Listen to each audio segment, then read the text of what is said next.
নমস্কার বন্ধুরা, স্বপ্নের খেলাঘরের একটি নতুন ব্লগে আপনাদের সবাইকে অনেক স্বাগত। কেমন আছেন সবাই? অনেক ঝড় জল বৃষ্টি গেল, তাই অনেকদিন ভিডিও দিতে পারিনি। তাই একটা নতুন ভিডিও নিয়ে আপনাদের কাছে এলাম। দেখেই বুঝতে পারছেন একটা সুন্দর বেড়াতে যাওয়ার গল্প আপনাদের কাছে করব আজকে। হ্যাঁ, আজকে সিল্ক রুট ভ্রমণের আমাদের আগের বছরের কিছু স্মৃতির কথা আপনাদের কাছে তুলে ধরবো। এই সব জায়গাটা আমাদের কাছে খুবই একটা গুরুত্বপূর্ণ, তার কারণ এই ট্রিপটা থেকে গিয়েই আমি জানতে পারি যে আমি মা হতে চলেছি।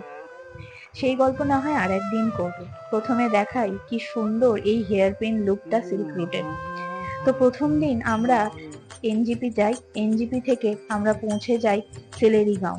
আমাদের ডে 1 স্টে ছিল সিলেরিগাঁওয়ের বনলতা হোমস্টে। ঢুকেই এই সুন্দর কাঞ্চনজঙ্ঘা আমাদেরকে স্বাগত জানায়। আর এই গাছটা এতটা সুন্দর লেগেছে যে ছবি না দেখিয়ে আপনাদের সাথে থাকতে পারলাম না। দেখুন কত অপরূপ দেখতে গাছটা।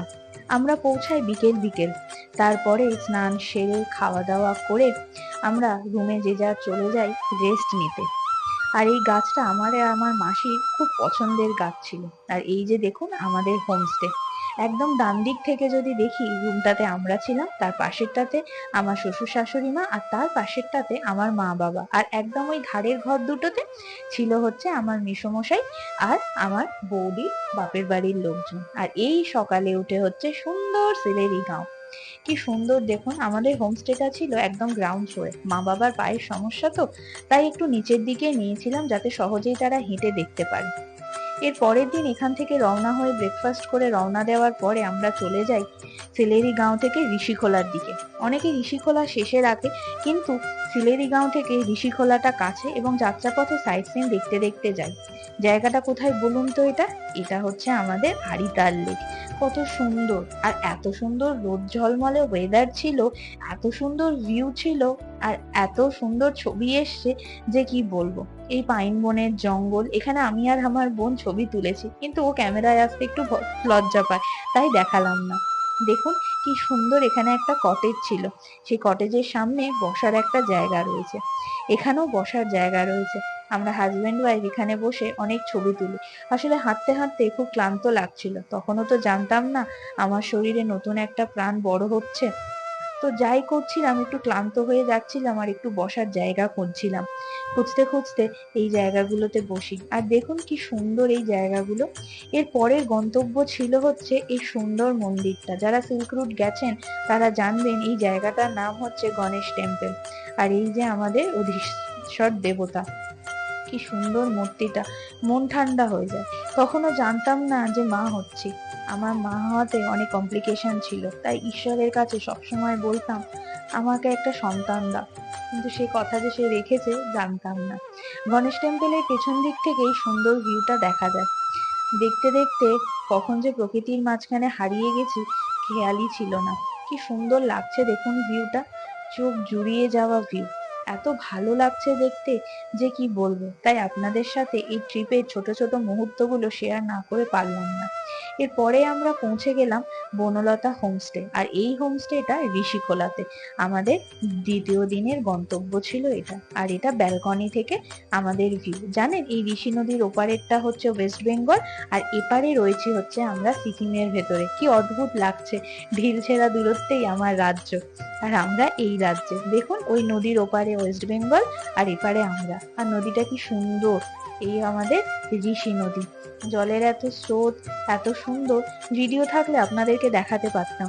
তখন তো জানি না একদিন গল্প আপনাদের সাথে উপভোগ করতে আসবো, তাই স্টিল ছবি দিয়ে যতটুকু সম্ভব আপনাদেরকে সুন্দর মুহূর্তগুলো তুলে ধরার চেষ্টা করলাম। আর ওই দেখুন ওখানে দাঁড়িয়ে রয়েছে যে ছোট ছোট মানুষের মতো, ওখানে আমার মেসোমশাই, আমার মাসি, আমার বোন। আর এই সুন্দর একটা কাঠের ব্রিজের ওপর দাঁড়িয়ে এই ছবিটা তোলা। কি সুন্দর লাগছে দেখুন জলটা, খুব ভালো লাগছিল। দুপুরের লাঞ্চ সেরে আমরা একটু হাঁটতে বেরিয়েছিলাম। এই যে চওড়া রাস্তাটা দেখছেন, এটা আমাদের হোমস্টে বা হোটেলও বলতে পারেন, তার বাইরে। আর এই হচ্ছে একটা কাঠের ব্রিজ, যেখানে আমার মাসি আর বোন দাঁড়িয়ে রয়েছে। আর ওপারে ওয়েস্ট বেঙ্গলে আমরা সবাই গেছি। আর এই দেখুন আমি পা ডুবিয়ে বসে আছি। এসে ড্রেস চেঞ্জও করিনি, জাস্ট হাত মুখটা ধুয়ে খেতে বসে গেছি। আর আমাদের গাড়ি করে যাওয়ার পথে এই সুন্দর জায়গাটা যাচ্ছিল। পরের দিন ব্রেকফাস্ট করে ডে 3-তে আমরা চলে গেলাম জুলুকের উদ্দেশ্যে। কিন্তু আমরা জুলুকে থাকিনি, আমরা জুলুক থেকে 4 কিলোমিটার দূরে ছিলাম হচ্ছে লুংথুং বলে একটা জায়গাটাতে। অসাধারণ ভিউ, সেই ভিউটা আপনারা আমাদের কভার পেজেই দেখতে পেয়েছেন। আরো ভিউ কি সুন্দর একটু পরেই দেখতে পাবেন। সেটা দেখার জন্য ভিডিওটা কিন্তু বন্ধুরা পুরো দেখতে হবে। চোখ জুড়িয়ে যাওয়া মুহূর্ত, কাঞ্চনজঙ্ঘার এত সুন্দর রূপ এর আগে কখনো দেখিনি। আর আসতে গিয়ে খুব ফগি ওয়েদার ছিল, ভিজিবিলিটি প্রায় ছিল না বললেই চলে, গাড়ি খুব ধীরে ধীরে আসছিল। কিন্তু যেই একটু ওপরের দিকে এলাম তখন এই সুন্দর হেয়ারপিন লুকটা দেখছিলাম আর ভাবছিলাম এই রাস্তাটা আমরা পেরিয়ে এসেছি।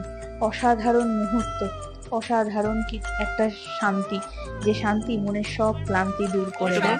আর এই দেখুন এই হেয়ারপিন লুকটাকে কাটিয়ে যখন ওপরে এলাম, প্রায় ক্লিয়ার একটা ওয়েদার আর নিচে মেঘের একটা আস্তরণ। আর এই যে হচ্ছে কাঞ্চনজঙ্ঘা, এটা জানেন আমাদের মোবাইল থেকে তোলা, হয়তো অতটা স্পষ্ট অতটা ক্লিয়ার আপনাদেরকে বোঝাতে পারছি না, বাট কাঞ্চনজঙ্ঘার এত বড় রেঞ্জ একসাথে এত ক্লিয়ার ভাবে আমি আগে কোনোদিন দেখিনি। ছোট থেকে বাবার সাথে বড় হয়ে হাজবেন্ডের সাথে নানা জায়গায় ঘুরে বেরিয়েছি, কিন্তু এই এত সুন্দর রূপ এর আগে কখনোই দেখিনি। দেখে যেন মনোমুগ্ধ হয়ে গেলাম, খুব ভালো লাগছিল জানেন তো। মনে হচ্ছিল যেন এখানেই থেকে যায়, এখানেই থেমে যায়। তাই সেই বাঁধা ধরা নিয়মে আর ফিরে যাব না, আর ইচ্ছা করছিল না সেখানে যেতে। এয়ারপ্লেনে কোনোদিন চড়ার সুযোগ হয়নি, সুযোগের থেকে কোনোদিন প্রয়োজন পড়েনি। তো এখানে এসে মনে হলো যে যেন এয়ারপ্লেনের জানলার কাছ দিয়ে এই দৃশ্যটা দেখছি, এতটা সুন্দর। আর এই হচ্ছে আমাদের 3য় দিনের গন্তব্য লুংথুং হোমস্টে। এখানে আমরা রাতে ছিলাম। এর চারপাশে সেরকম কোনো জায়গা বলতে কিছু ছিল না। আমরা যখন পৌঁছাই তখন বিকেল হয়ে গেছে, আর এই পড়ন্ত বিকালে কাঞ্চনজঙ্ঘার যে রূপ, যে দৃশ্য দেখেছিলাম তা মনের মণিকোঠায় চিরদিনের জন্য গাঁথা হয়ে থাকবে। কি সুন্দর রূপ, কি সুন্দর রঙের খেলা, এত সুন্দর দৃশ্য যেন মনটাকে ভরিয়ে দিচ্ছিল। এখানে সূর্য অস্ত যাচ্ছে, তার জ্বলন্ত রূপ, আর এইখানে দেখুন কাঞ্চনজঙ্ঘা, মেঘের কি সুন্দর রঙের খেলা, পাহাড়েও। আর এই যে দেখুন আমার হাজবেন্ড দাঁড়িয়ে আছে, জানিও না ভিডিও করছে। পাহাড়ের রংটা দেখুন কি সুন্দর দেখতে লাগছে, মনটা যেন ভরে যায়। এত সুন্দর কাঞ্চনজঙ্ঘা, এত সুন্দর সানসেট এর আগে জীবনে কোনোদিন দেখিনি। আর এই যে আমাদের গাড়ি, আর এই হচ্ছে রূপবতী কাঞ্চনজঙ্ঘা বা রূপবানও বলতে পারি। মোট কথা এই দৃশ্য কোনোদিন ভুলবো না, সারা জীবনের সঙ্গী, সারা জীবন।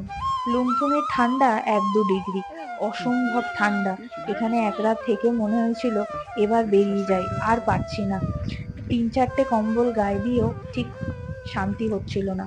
সব রুমে রুম হিটারের ব্যবস্থা ছিল, কিন্তু আমরা ঠান্ডাটাকে উপভোগ করতে চেয়েছিলাম বলে আর রুম হিটার নিইনি। কিন্তু সেটা না নিয়ে যে কত ভুল করেছি সে আর কি বলবো। আর এই দেখুন লুংথুং থেকে জুলুক, আর আমরা তার থেকে 4 কিলোমিটার উপরে। এত সুন্দর ভিউ যে পাবো এখানে থেকে জানি না। ঘরে শুয়েই সূর্য উদয়ের দৃশ্য সবাই দেখেছিল, কিন্তু আমরা হাজবেন্ড ওয়াইফ এতটাই ঠান্ডায় ডুবে থেকেছিলাম যে ঘুমিয়েই কাঁদা। জানি না কতটা বোঝাতে পারছি আপনাদের এই দৃশ্য, তবে যেটুখানি বোঝাতে পারছি খুবই ভালো লেগেছে আপনাদের সাথে ভাগ করে নিতে। আর এই যে দেখুন এই পড়ন্ত সূর্যাস্তে নিজেকে দাঁড়িয়ে সমস্ত কিছু দেখছিলাম, আর এই ছবি আপনাদের সাথে শেয়ার করলাম। এই রূপ, এই দৃশ্য, এই যে কত সুন্দর। আপনারা পারলে শিলপুর যারা যাননি বা যারা গেছেন আবার গিয়ে এই লুংথুং হোমস্টেতে থাকুন। আর পরের দিন সকালে এই হচ্ছে কাঞ্চনজঙ্ঘার দৃশ্য। মনে হচ্ছে যেন ঈশ্বর এইটাকু জল জল করে আমাদের সামনে রেখে দিয়েছে। কোনো মেঘ না, আকাশে দেখতেই পাচ্ছেন কি সুন্দর কালো মেঘ। এই 4র্থ দিনে আমাদের গন্তব্য ছিল গ্যাংটক। গ্যাংটক থেকে যাওয়ার পথে আমরা দেখে নেব ওল্ড বাবা মন্দির, নিউ বাবা মন্দির, আরো যে টুরিস্ট স্পটগুলো আছে সেগুলো, এবং যাত্রাপথে আর একটা নতুন উপরই পাওনা হয়েছে। সেই পাওনাটা হয়েছে কেবলমাত্র আমার মেশোর জন্য, কারণ সেই জায়গাটা হচ্ছে নাথুলা, যেটা আমাদের প্ল্যানে ছিল না। তো যেতে যেতে দেখুন উপরে হালকা হালকা স্নোফল হয়েছে। আকাশের মেঘটা তো দেখতেই পাচ্ছিলেন। তো দেখুন কি সুন্দর এখানে ছোট ছোট বরফ পড়েছে, খুব বেশি না হলেও হালকা বরফ পড়েছে, যেটা দেখতে মন যেন মনে হলো উপরই একটা পাওনা পেলাম আমরা। এই বরফ যেন মনটাকে শান্তি দিচ্ছিল। কোনোদিন তো এরকম দেখিনি। আমরা পর্যটকরা যেখানেই যাই নতুন জিনিস বা না পাওয়া জিনিসগুলো পেয়ে গেলে মন যেন ছোট বাচ্চাদের মতো আনন্দে লাফাতে থাকে। আপনারা কারা বেড়াতে যেতে ভালোবাসেন জানাবেন। আমরা সিলিগুড় যাওয়ার পথে যে প্ল্যানটা করেছিলাম সেটা খানিকটা এরকম, এনজিপি থেকে সিলেরি গাঁও থেকে ঋষিখোলা, যাতে কোনো রাস্তা আমাদেরকে ডবল করে ঘুরতে না হয়, এবং সিলেরি গাঁও থেকে ঋষিখোলা থেকে আমরা চলে গিয়েছিলাম হচ্ছে জুলুক, যেখানে স্টে করিনি, আমরা স্টে করেছিলাম হচ্ছে লুংথুংয়ে, এবং লুংথুং থেকে আমরা চলে গিয়েছিলাম হচ্ছে সাইট সিন করতে করতে গ্যাংটকে। এইভাবে যদি যান আপনারা গ্যাংটক, তাহলে অনেকটা জার্নি আপনাদের সুবিধা হবে, শরীরটা অ্যাডজাস্ট হয়ে যাবে অল্টিটিউড অনুযায়ী। প্রথমে কম অল্টিটিউড, তারপর একটু বেশি অল্টিটিউড, এরপরে চলে গেলাম আমরা নাথুলার উদ্দেশ্যে। নাথুলা হচ্ছে একটা মেঘনাটাইটেই বৃষ্টির মতো, এটা সম্ভব হয়েছে আমার মেসোমশাইয়ের জন্য। ঋষিখোলা থেকে যখন আমাদের নাথুলার কথা বলা হয়েছিল, গাড়িতে 6,500 টাকা চেয়েছিল, যে পার গাড়ি 6,500 টাকা আমাদের দুটো গাড়ি নিয়ে তার জন্য একই কথা, কিন্তু তখন আমরা সেটাতে রাজি হইনি। তারপরে রাস্তায় গিয়ে আবার সেই প্রশ্ন করলো, এবং সেই ট্রিপটা আমরা পার গাড়ি 4,500 টাকা দিয়ে করি। আর এই দেখুন আমরা পৌঁছে গেছি হচ্ছে নাথুলাতে। সত্যি we are proud to be আর ইন্ডিয়ান।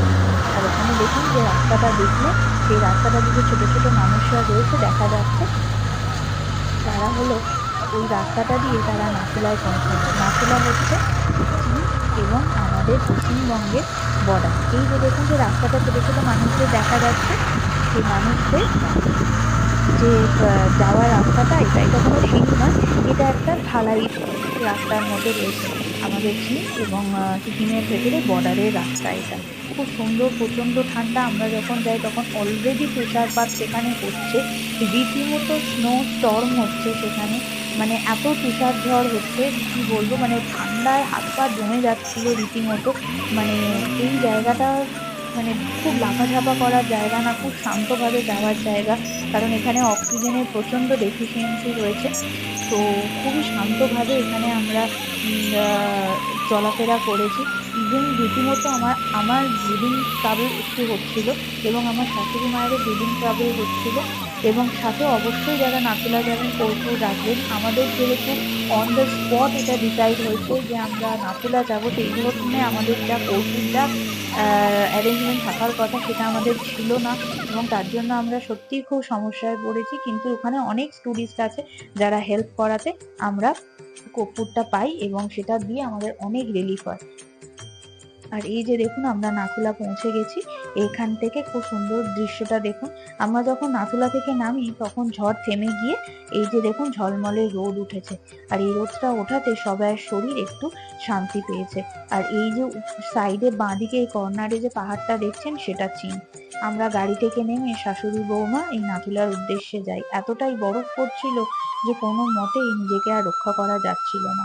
এই রৌদ্র ঝলমলে নাথুলা, আর এত সুন্দর এর দৃশ্য কি বলবো, মানে জীবনে কোনোদিন ভুলবো না আর কি। এত সুন্দর আমাদের লেগেছে এই পুরো দৃশ্যটা। আপনারা যারা সিল্ক রুট করেননি, এইভাবে একবার সিল্ক রুট ঘুরুন, খুবই ভালো লাগবে, কোনো কষ্ট হবে না, শরীরটা খুব ভালোভাবে অ্যাডজাস্ট হবে, একই রাস্তা বারবার ঘুরতে হবে না। আর নাথুলা থেকে আমরা চলে এসেছি ছাঙ্গু লেকে। ছাঙ্গু লেকে বরফ ছিল না, সামনে এরকমই একটা ভিউ আমরা পেয়েছি, তবে ছাঙ্গু লেকের উপস্থিতিটা খুবই সুন্দর। আর এই যে পাহাড়টা, এটা ছাঙ্গু লেকের উত্তর অপোজিটে এটা রয়েছে। আমার মার এই পাহাড়টা খুব পছন্দ হয়েছিল, তো তার জন্য এই ছবিটা তুলে রাখা স্মৃতিচিহ্ন হিসাবে। আর এই দেখুন চামড়ি গাই বা ইয়াক, এর পিঠে চড়িনি কারণ আমার ওজনটা বেশি, তো সে অবলাকে আর টর্চার করতে চাইনি। তো যারা যারা সিল্ক রুট ঘোরেননি তারা অবশ্যই এইভাবে একবার সিল্ক রুট ঘুরে দেখতে পারেন, সবাই খুব খুব খুব ভালো লাগবে। জায়গাটা সত্যিই খুব সুন্দর। এবং এখান থেকে চললাম গ্যাংটকের উদ্দেশ্যে। ছাঙ্গু থেকে গ্যাংটকের দূরত্ব বেশি দিন নয়।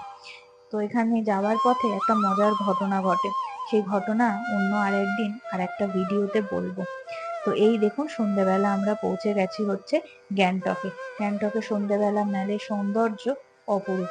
এইখান থেকে আমরা সাইড ট্যুর সেরম ভাবে লোকাল করিনি, আপনারা চাইলে সাইড ট্যুর করতে পারেন। আমরা দুদিন গ্যাংটকেই ছিলাম, ডে 5 এবং ডে 6 আমরা গ্যাংটকেই ছিলাম এবং ডে 7 আমরা ওখান থেকে রওনা দিয়ে তারপরে বাড়ি চলে আসি ডে 8 এ।